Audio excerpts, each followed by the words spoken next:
बिहार की बोली लगा रहे थे। रोहतास जिले का मुख्यालय है सासाराम। ऐतिहासिक रूप से इस शहर का अपना अलग महत्व है। सूर वंश के संस्थापक शेरशाह सूरी का मकबरा इसी सासाराम में है। राजनीतिक रूप से इस शहर को बाबू जगजीवन राम के शहर के तौर पर जाना जाता है। जिले में विधानसभा की 7 सीटें हैं। 2010 विधानसभा चुनाव में जिले की 7 सीटों में से 4 पर जेडीयू और 2 पर बीजेपी का कब्जा रहा है, जबकि 1 सीट निर्दलीय के खाते में है। सासाराम सुरक्षित सीट है और बीजेपी के छेदी पासवान यहाँ से सांसद हैं। राज्य के 2 मंत्री जय कुमार सिंह और रामधनी सिंह यहीं से आते हैं। 2 मंत्रियों के होने के बावजूद जिले का विकास नहीं हो पाया है। ग्रैंड ट्रंक रोड बनवाने वाले शेरशाह सूरी के ही शहर में सड़कें खराब हैं। स्वास्थ्य और शिक्षा के क्षेत्र में सासाराम पिछड़ा हुआ है। अवैध खनन तो यहाँ की प्रमुख समस्या है। जिले के कई इलाकों में नक्सलियों का प्रभाव है, इसलिए भी गौरवशाली अतीत वाले रोहतास का संपूर्ण विकास आज तक नहीं हो पाया है। देखना होगा कि सासाराम की जनता जिले में किस पार्टी के सिर पर जीत का ताज पहनाती है। 70,000, 80,000, 90,000 करो कि ज्यादा करो। बिहार की बोली लगा रहे थे। नमस्कार, एबीपी न्यूज पर आपका स्वागत है। मैं हूं जावेद मंसूरी। कौन बनेगा मुख्यमंत्री की नुक्कड़ बहस पहुंच चुकी है शेरशाह सूरी नगरी यानी सासाराम। यहां पर दूसरे चरण में 16 अक्टूबर को वोट डाले जाएंगे। सियासी पारा पूरी तरह से गर्म है। क्या मुद्दे रहेंगे, क्या सियासत किस तरह से आगे बढ़ेगी, इन तमाम मुद्दों पर बात करेंगे। मेरे साथ यहाँ पर जनता है और साथ में यहाँ जो सभी दल हैं उनके प्रतिनिधि मेरे साथ मौजूद हैं। बहस शुरू करें उससे पहले एक बार परिचय करवा दें जो हमारे साथ यहाँ पर मेहमान रहेंगे। मुंगेरी पासवान जी हैं, जिला अध्यक्ष हैं दलित प्रकोष्ठ के जेडीयू से। साथ ही आरजेडी से अशोक भारद्वाज जिला उपाध्यक्ष हैं। बीजेपी से निवेदिता सिंह है, प्रदेश उपाध्यक्ष बिहार बीजेपी। साथ ही आरएलएसपी से फतेह बहादुर सिंह हैं, प्रदेश संयुक्त सचिव हैं। जनता हमारे साथ है। सवाल जनता के रहेंगे, नुमाइंदे यहाँ पर हैं। सीधे जेडीयू के पास चलते हैं। मुंगेरी जी, सत्ता में आप हैं क्योंकि आपकी जिम्मेदारी तमाम चीज़ों की बनती है। इस बार फिर से चुनाव आ रहे हैं, जनता आपकी पार्टी को क्यों वोट दे? जनता हमारी पार्टी को विकास पर वोट देगी। विकास के सिवा और हमारे पास कोई मुद्दा ही नहीं है। नीतीश कुमार ने जो बिहार में सबसे पहला यहाँ से अपराध हटाया, जो पहले हम लोग रात में 4 घंटा ही सो रहे थे, लेकिन आज के डेट में हम लोग पूरे 7 घंटा 8 घंटा आराम से सोते हैं। यहाँ से उग्रवाद खत्म कर दिया गया है, सबसे पहला सफलता उनका है। उसके बाद अस्पताल में कोई गरीब का आदमी कम से कम जाकर अपना इलाज करा सकता है। यही हमारी आप जो विकास किया है 10 साल के, उस पर वोट मांगेंगे। अशोक जी, महागठबंधन का आप हिस्सा हैं। नीतीश का फेस आपके सामने है और साथ में आरजेडी की एक छवि कहीं ना कहीं जुड़ी हुई है। ये विरोधी कहते हैं कि जंगलराज के प्रतीक लालू यादव हैं। किस तरह से आप जनता के बीच में इस मुद्दे को ले जाएंगे और क्या आपके मुद्दे रहेंगे?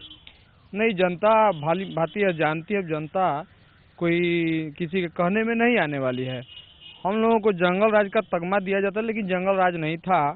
कुछ खास वर्ग के लोगों को, जब लालू यादव हमारे नेता सत्ता में आए और नीचे के तबकों को, नीचे के लोगों को, जो दलित दबे पिछड़े कुचड़े थे, उनको आगे बढ़ना, चलना सिखाया, बोलना सिखाया, समाज में अपना हक मांगना सिखाया, तो उसको जंगल राज 2 कहा गया।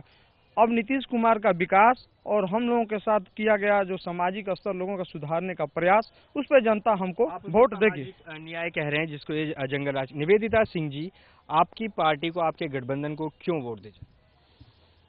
जैसे कि आप जानते हैं, अभी 2014 में पूरा हिंदुस्तान एनडीए में अपने विश्वास को दिखलाया और एनडीए और नरेंद्र भाई मोदी ने जो विजन दिया पूरे हिंदुस्तान को, उस विजन के साथ आज पूरे हिंदुस्तान की जनता जुड़कर नरेंद्र भाई मोदी को अपने देश का प्रधानमंत्री चुना। और उसी विजन को मैं इम्प्लीमेंट करने के लिए अपने बिहार में, कब तक हम बिहार में जेडीयू के साथ थे तब तक हमारा विकास चल रहा था, हमारा सुशासन चल रहा था। आज हमारे गठबंधन के अलग होने के बाद जो बिहार की स्थिति है उससे पूरा हिंदुस्तान वाकिफ है। आज बिहार में बीजेपी लाने, केंद्र में बीजेपी लाएं, तभी विकास हो।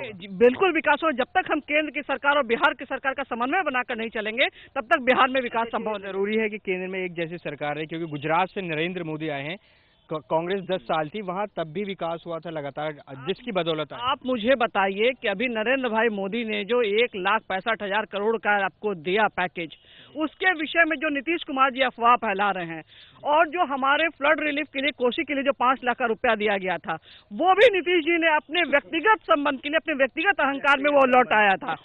तो वो हम कैसे माने कि आज जो मोदी जी बिहार के विषय में सोचे वो इम्प्लीमेंट हो सकेगा बिहार में? इन तमाम मुद्दों पर मैं एक बार रिएक्शन लूंगा, एक बार जनता के बाद मैं आऊंगा। फतेह बहादुर सिंह जी, आप एनडीए का हिस्सा हैं, क्या उम्मीद कर रहे हैं आपकी पार्टी की?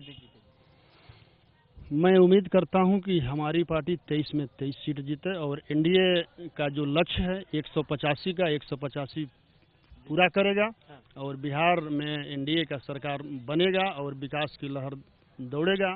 लेकिन अभी महागठबंधन के हिस्सा मुंगेरी पासवान जी जो बात रखे कि पहले जब लालू यादव जी का सरकार था, अभी रखे हैं कि हम लोगों को 5 बज जाता था शाम पटना में, तो आने में सोचना पड़ता था। लेकिन जदयू के सरकार में मतलब कि हम लोग 12 बजे रात को भी आ जाते हैं। तो इनके मुखिया ने उसी जंगल राज के मुखिया से गठबंधन करके ये क्या फिर से हाथ मिला लिया। इन तमाम मुद्दों पर और भी मुद्दों पर आपने पैकेज की बात उठाई, उस पर भी बात करेंगे, लेकिन एक बार जनता से पूछ लेते हैं स्थानीय मुद्दे क्या है और इस बार क्या यहाँ पर सोचें। आप बताइए यहाँ क्या स्थानीय मुद्दे, और चुनाव में 16 अक्टूबर को आप वोट डालने जाएंगे, क्या आपके जहन में रहेगा? सर, बड़ी विडम्बना होती है यहाँ पे जितने भी पार्टी के जो नेताओं की जो बात का मैं सुन रहा हूँ। तिलौथू क्षेत्र एक है, इस सासाराम विधानसभा क्षेत्र में 9 जिले को पानी उपलब्ध कराता है सिंचाई के लिए, और खुद आज वो प्यासा है। कहाँ गई इनकी रणनीति, कहाँ पे गया इनका सारा पॉलिसी?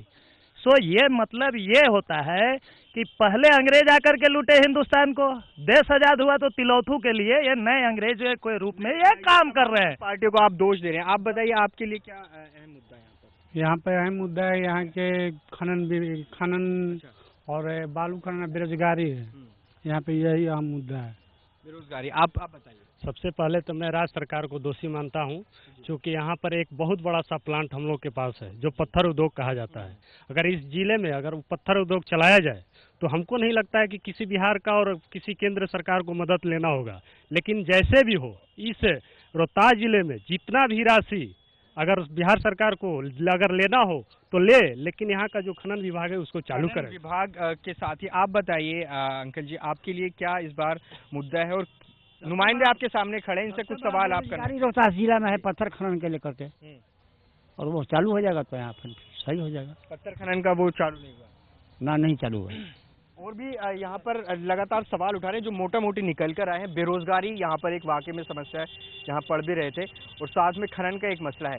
राज्य सरकार में आप हैं, सत्ता चला रहे हैं, हालांकि बीजेपी भी आपकी सहयोगी रही है, लेकिन सवाल आपसे ही बनेगा कि यहाँ पर उसके लिए आप क्या कर रहे हैं? खनन विभाग का वो सरकारी मामला, एक बार डाक का बात हुई थी। सरकार तो आपकी है ना, जवाब कौन देगा? सरकार का ही मामला है, लेकिन कुछ पेपर फंस गए थे, इस चलते नीलाम नहीं हुई थी। डाक की बात हो गई है, पेपर में आया था कि पहाड़ डाक होने वाला है, लेकिन कुछ वन विभाग का पेपर था फंस गए, उसी चलते नहीं हो रहा है, और कोई बात नहीं है, वो टेक्निकल प्रॉब्लम है।